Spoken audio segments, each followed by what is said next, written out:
Hey everybody, welcome to Reverse Homesteading. Thought I'd show a little bit of what's happening around here. We're officially into winter now, the plants are showing it, so I'll show you a bit more close up. Our little grandbaby, our little granddaughter was born early, 2 days early on Saturday, so that's wonderful. So we've been busy with a little toddler this weekend. But yeah, I'll show you my plants and see what's happening around here. I thought I'd show you this poor little strawberry. I believe it's a bit frostbitten. Yeah, see that discoloration there? I thought I'd leave it on there for you. Yeah, so any leaves like that you take off. Oh, it's kind of taken itself off. And put it back in the bed. Anyway, I'll fix that later. And the leaves otherwise seem to be doing okay. Often strawberries totally lose their leaves in autumn or winter. This one's decided to still have flowers, so that's the importance of shelter. So this one's a bit more exposed. It's also a different variety, so it's got pretty autumn leaves on that strawberry plant. Mint is doing well. The persimmon's totally lost all of its leaves now, and the pomegranate as well, so I might plant those out soon, or put them somewhere else, maybe in a bigger pot. Maybe I'll plant them out. I've got some bulbs taking off here. I've got some heavily scented, allegedly, freesia bulbs in there. We didn't have the area next to the fence ready in time to put them there, but eventually I want to have a little bulb garden along the fence, so they all pop up every year. We've got the dragon fruit is starting to show some signs of not being happy with the colder weather. Not much I can do about that. I have been putting a frost cover on it each night, but there's only so much you can do. These are my crocus bulbs. Those three there, they will give us saffron eventually when the flowers open. As soon as the flowers open, you're supposed to remove the stamens with tweezers and dry it, and then you'll have your very own saffron. It's actually grown in Tasmania, which is even colder than here. Oh, look at this. There's a potential problem. Little black flies hanging out in the water. I might just get rid of that water, because you don't want too much water hanging around. I'll fix that properly later. And I noticed this morning. This is my lemon verbena. Look at these new little growths here. I cut it back when I put it in the garden, and it still decided to come back. So that's cool, at least it's happy. Hopefully it doesn't get frostbitten. Yeah, my apricot has almost lost all of its leaves. My happy little cherry tree has lots of beautiful big buds on it. So those buds will be there throughout winter. Don't think it's going to flower or bud up into leaf just yet. Those buds will stay on there all winter. My blackberry is starting to turn into some autumn leaf colours. My royal autumn grape is funny enough doing its autumn colours, but it's decided to come out with a couple of new leaves as well.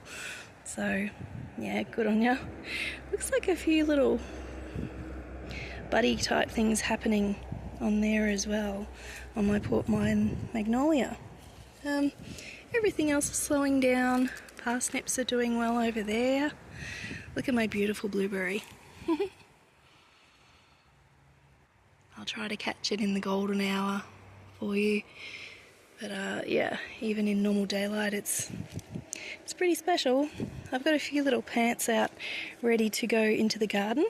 We've got sweet pea, and I just noticed when I put it out, there are more coming up, so it'll acclimatise there for a little bit. They're kind of tough. Hopefully we'll be okay if we get a proper frost. Otherwise, that's just what happens, isn't it? This is my experimental little tomato. I took the bottom leaves off it and then it slowed down a little bit. But it's a happy little experiment. Here's the other side of my blueberry. Yeah, so that's a Denise blueberry. They're deciduous, some blueberries are not. Yeah, so it's some pretty colour for the garden. Silver beet's still doing well. I'm giving it to a friend and my daughter. they're pretty happy about that. I've got some mini bok choy ready to go into the garden. The snow peas are going well along here. They're almost up to the trellis. I could probably make them go onto the trellis if I wanted to, but I don't want to hurt them. Got our little sugar snap here. The other ones haven't quite come up yet. I've had some quite cold weather since I planted them. My mini crunch, yeah, they're doing alright. Mini crunch cabbage, they're the ones that sort of have just a tiny little head. I've got my snowball cauliflower coming out. They're also snowball cauliflower there, I believe. Yeah, so they're just getting acclimatised out of the little mini greenhouse, and these are my best of all Swedes from, I think, Mr. Fothergill's. Yeah. So they're just getting used to the colder temperatures out here, and then I'll plant them after a few days. And the other thing I was going to say is with asparagus, you're supposed to plant it on a mound. That one is. But the others, not so much, so I'm just going to dig a dip around them and properly place them next winter. But I don't want to disturb them now because they're going dormant. And once all of the leaves go yellow or even a bit more dried out than that, I'll be cutting them off to about that high and leaving them there so I'll know that they're there for spring when they come back again. And my garlic has almost forgiven me this last half of the bed for moving it. It's happy with its seaweed emulsion. It's just about due for another one again, and that side I didn't move at all, so they're still happy. In here we've got quite a few onions coming up. Not the best time to plant onions this time of year, but the packet said you could, so I did. Spring onions, love those. Plant the roots from the supermarket as well, that keeps you going. Yeah, little turnips and bits and pieces, the poppies. Wasn't sure if it was too late in the season for them, but I'll be planting them out soon. And yeah, everything else is already out in the garden ready to go. Been working on the ivy on the fence, just it's on both sides of the fence, and yeah, really stuck in there and ruining the fence, but we'll sort that out. These are my Jerusalem artichokes that are sprouting now. This one has always been in the garden. This one was the one I started in a pot, so that one is going to go super fast once the weather warms up, although it's pretty warm today. So yeah, I think there's some more sprouts coming up soon. Yeah, so that's pretty much a wrap. I just thought I'd show you what's going on, and I'll let you know that my new little granddaughter is here safe and sound. Thanks for watching. Hope you're having fun in the garden. See you next time.